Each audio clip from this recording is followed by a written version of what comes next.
Bonjour chers amis de Bill et Bob, mon nom est Chad B, je suis un alcoolique. Aujourd'hui, on va continuer la lecture du gros livre des alcooliques anonymes. Avant qu'on commence, juste vous dire, là, si vous voulez avoir des notifications régulières là, à chaque fois qu'on publie une nouvelle vidéo chez ici Réflexion quotidienne, vous n'avez qu'à cliquer sur abonnez-vous, s'abonner ou subscribe en dessous et puis le like button, comme ça vous allez recevoir une notification régulière.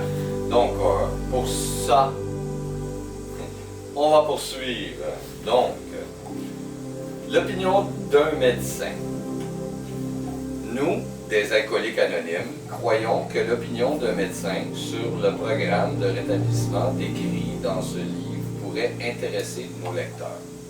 S'il est un témoignage convaincant, c'est bien celui apporté par les médecins qui ont pu se rendre compte de la souffrance de nos membres et qui ont été témoins de leur retour à la santé.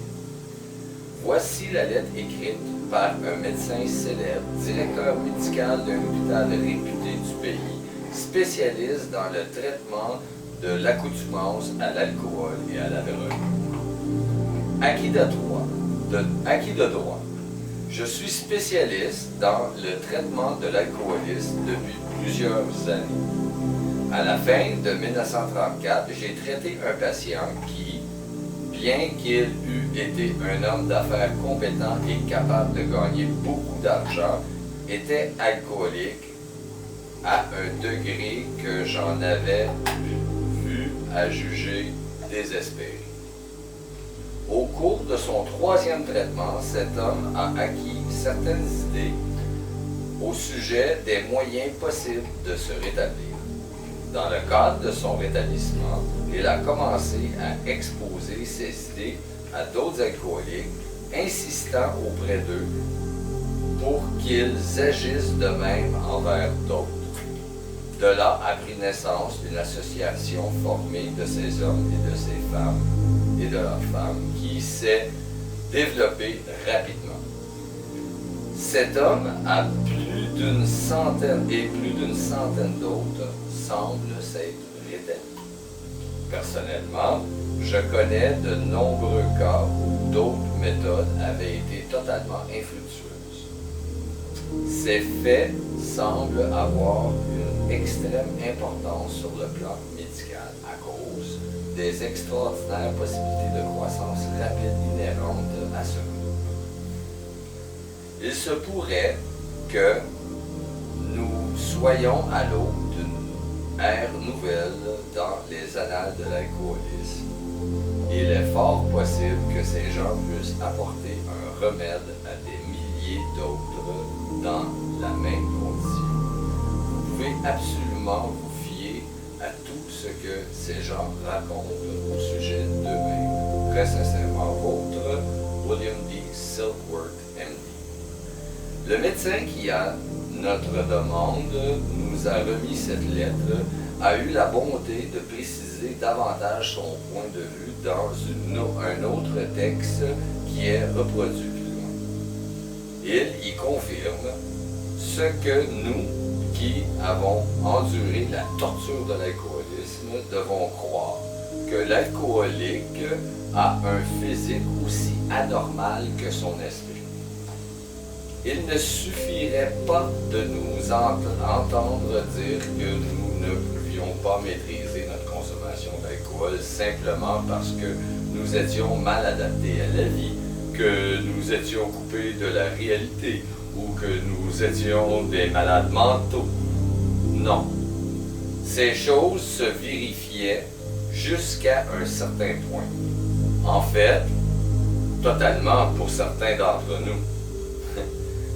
Mais nous avons la conviction que notre corps aussi était affecté. Selon nous, toute description de l'alcoolique qui néglige cet aspect physique de la maladie est incomplète. La théorie d'un médecin selon laquelle nous sommes allergiques à l'alcool présente un intérêt pour nous. En tant que profane en matière de médecine, notre opinion sur cette théorie est bien sûr peu valable. Mais, comme ex-buveur, nous pouvons dire que cette explication est sensible. Elle répond à plusieurs questions qui autrement resteraient sans réponse. Même si la solution que nous préconisions est autant spirituelle qu'altruiste, nous conseillons à l'alcoolique atteint de forts tremblements ou dont l'esprit est très embrouillé de se faire hospitaliser. La plupart du temps, il importe que le malade recouvre totalement l'esprit, car il aurait alors une meilleure chance de comprendre et d'accepter ce que nous avons à lui offrir. Ainsi s'exprime le médecin. Le sujet traité par ce livre me semble d'une importance capitale pour les personnes atteintes d'alcoolisme. J'affirme cela auprès de plusieurs années d'expérience comme directeur médical de l'un des plus anciens hôpitaux traitant de la dépendance de l'alcool et de la drogue dans ce pays. Par conséquent, c'est avec une grande satisfaction que j'ai accepté la demande d'écrire quelques mots sur un sujet traité dans ces pages, avec une telle maîtrise du détail. Les médecins ont constaté depuis longtemps qu'une certaine forme de psychologie morale était extrêmement importante pour les alcooliques. Mais la mise en pratique de cette méthode présente des difficultés qui dépassent notre entendement. Malgré nos normes ultramodernes d'évaluation, notre approche scientifique devant tous les problèmes, peut-être sommes-nous quelque peu démunis pour tirer parti des forces du bien qui existent en dehors de nos connaissances théoriques. Il y a plusieurs années, l'un des plus importants participants à la rédaction de ce livre s'est trouvé soigné dans notre hôpital et pendant son hospitalisation, il a acquis certaines idées qu'il a immédiatement mises en pratique.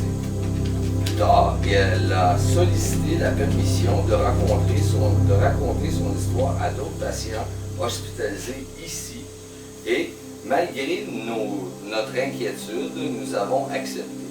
L'évolution des cas que nous avions suivis était des plus intéressants. En fait, plusieurs sont étonnants. La générosité de ces hommes que nous sommes venus à connaître, l'absence totale d'intérêt pécunier et leur esprit de communauté sont en fait une source d'inspiration pour celui qui œuvre depuis longtemps et péniblement dans ce monde de l'alcoolisme. Ils croient en eux-mêmes et encore plus en une force capable de ramener à la vie normale des alcooliques chroniques autrement voués à une mort certaine. Certes, un alcoolique doit être libéré de son besoin physique d'alcool. Et cela requiert souvent un traitement à l'hôpital avant que des mesures d'ordre psychologique puissent être pleinement profitables. Nous croyons, et nous l'avons dit il y a quelques années, que les effets de l'alcool sur ces alcooliques chroniques sont une manifestation de type allergique. Le phénomène d'un besoin maladif d'alcool se limite à cette catégorie de personnes et ne se produit pas chez les buveurs modérés. Les victimes de cette réaction allergique ne peuvent jamais prendre d'alcool, sous quelque forme que ce soit, en toute tranquillité. Une fois qu'ils ont contracté l'habitude de boire et découvert qu'ils ne peuvent plus s'en défaire, une fois qu'ils ont perdu confiance en eux-mêmes et en toute valeur humaine, leurs problèmes s'accumulent et deviennent étonnamment difficiles à régler. Une approche émotive superficielle suffit rarement. Le message susceptible d'intéresser et de retenir l'attention de ces alcooliques doit être intense et puissant. Dans presque tous les cas, leurs idéaux doivent être fondés sur une force plus grande qu'eux-mêmes, s'ils veulent être en mesure de refaire leur vie.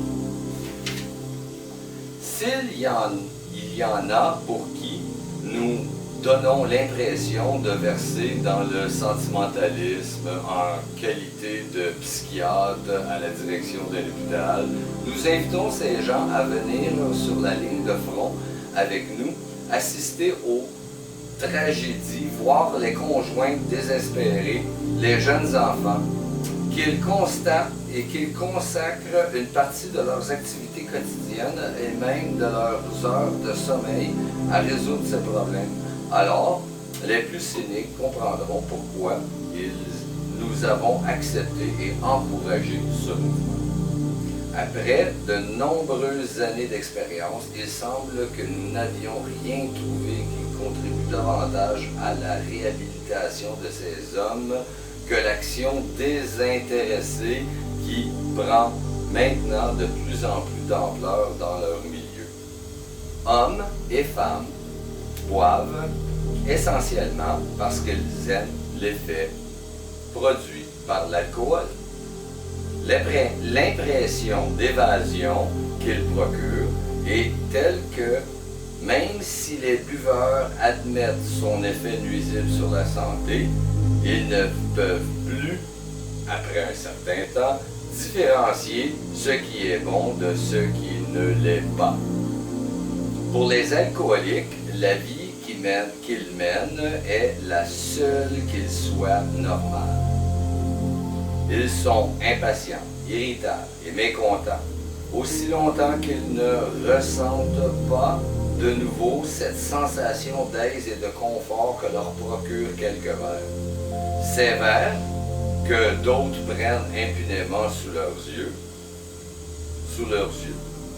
Après qu'ils ont une fois de plus succomber au désir de boire, comme il arrive à un si grand nombre, et que le phénomène de l'obsession s'accentue, les alcooliques traversent une étape bien connue de l'acuité, dont ils émergent bourrés de remords et fermement résolus de ne plus jamais boire.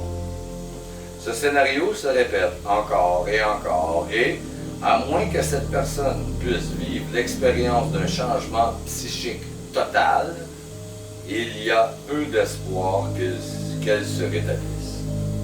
Par ailleurs, et si étrange que cela puisse paraître à ceux qui ne comprennent pas, une fois qu'un changement psychique s'est produit, cette même personne qui semblait condamnée et dont les problèmes étaient tellement nombreux qu'elle désespérait de les résoudre, réussit soudainement, sans difficulté, à surmonter son besoin d'alcool simplement en s'efforçant à observer quelques règles simples. Des hommes m'ont lancé cet appel sincèrement et désespérément. « Docteur, je ne peux continuer ainsi. J'ai toutes les raisons de tenir à la vie. Il faut que je cesse de boire, mais j'en suis incapable. Il faut que vous m'aidiez. » Face à ce problème, il doit arriver parfois qu'un médecin, s'il est honnête avec lui-même, reconnaisse sa propre impuissance. Même s'il donne tout ce qu'il peut, souvent ce n'est pas assez. On a le sentiment que quelque chose au-delà de la force humaine est nécessaire pour produire le changement psychique essentiel. Bien que le nombre de personnes rétablies grâce à l'intervention d'un psychiatre soit considérable, nous, médecins, sommes forcés d'admettre que nous avons marqué très peu de points dans la solution du problème pris dans son ensemble. Nombreux sont les alcooliques qui ne peuvent pas répondre à l'approche psychologique traditionnelle. Je ne suis pas d'accord avec ceux qui voient en l'alcoolisme uniquement un problème de maîtrise mentale. J'ai connu plusieurs hommes qui, par exemple, avaient travaillé pendant des mois sur une question ou sur une affaire dont le dénouement prévu pour un jour précis devait être en leur faveur. Ces hommes ont pris un verre à environ un jour de la date fixe et dès lors, le besoin irrésistible de voir a pris le dessus sur toute autre chose. De sorte que la rencontre importante n'a jamais eu lieu. Ces hommes ne buvaient pas pour fuir la réalité, ils buvaient pour satisfaire le besoin de voir au-delà de tout entendement. Il arrive souvent que les situations résultant de ce besoin impérieux amènent certains hommes à faire le sacrifice suprême plutôt que de continuer à lutter. La classification des alcooliques semble une tâche des plus difficiles et l'affaire avec force détail dépasse l'objet de ce livre. Il y a bien sûr les psychopathes qui sont émotionnellement instables. Nous connaissons bien cette catégorie de patients. Ceux-ci se mettent toujours au sec pour de bon. Ils sont rongés par le remords de prendre plusieurs résolutions, mais jamais de décision.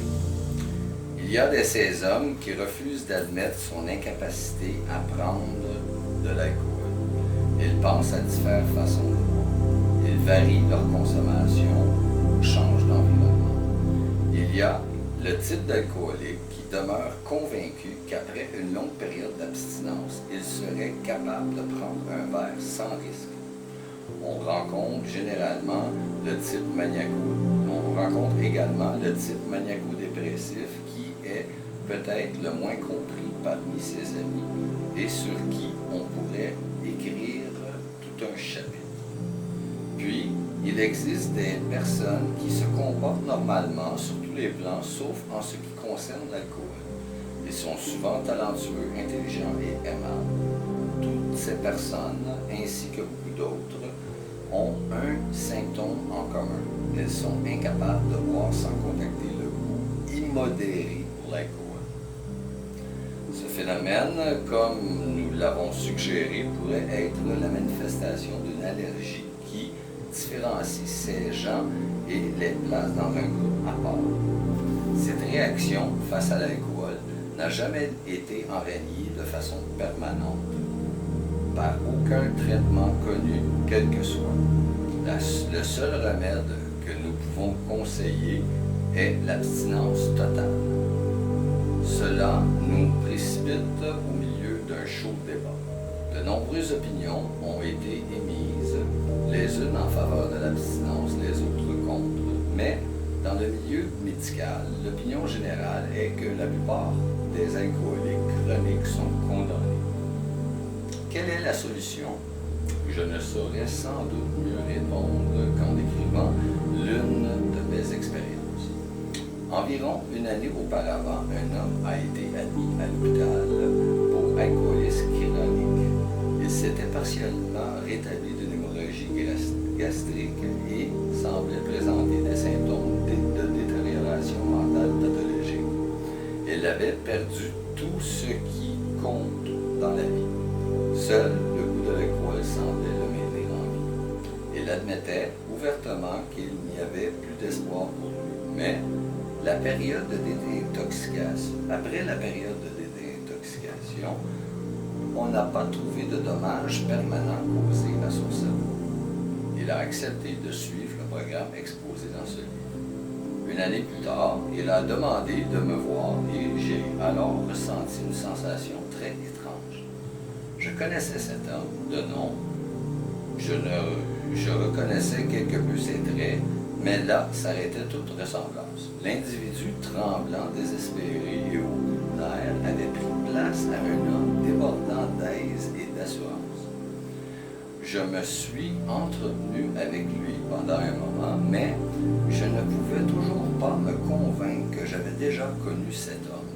Lorsqu'il m'a quitté, je ne l'avais toujours pas reconnu. Beaucoup de temps s'est écoulé depuis sans qu'il ne retouche à une goutte d'alcool. Alors, lorsque j'ai besoin de me remonter le moral, Je me rappelle le cas d'un autre homme qu'un éminent médecin de New York m'avait adressé. Le patient avait établi lui-même son diagnostic, puis ayant conclu que sa condition était sans espoir, s'était caché dans une grange abandonnée, déterminé pour mourir.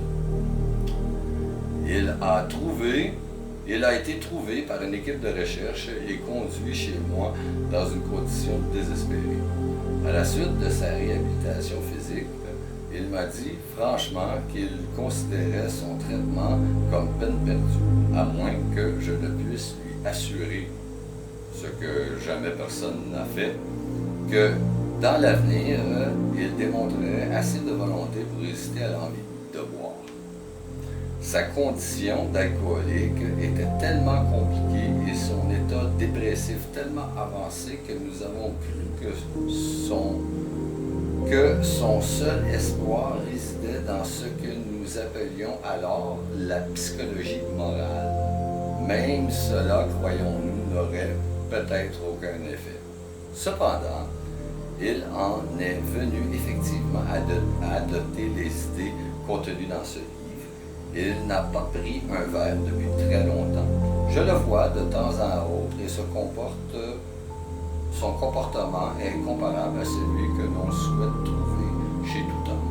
Je recommande vivement à tous les alcooliques de lire ce livre jusqu'à la dernière page, et s'ils s'en trouvent parmi eux qui le font avec l'intention de se moquer, il pourrait arriver à ceux-là même de rester pour prier. William D. Silkworth, M.D. Wow! Je vous remercie énormément, chers amis de débat. C'était l'opinion d'un médecin dans le gros livre des alcooliques anonymes. Donc, on va lire le prochain chapitre, c'est l'histoire de Bill, dans la prochaine vidéo. Je vous remercie beaucoup. Je vous souhaite tous un merveilleux 24 heures. Prenez soin de votre établissement et puis au revoir, je vous aime.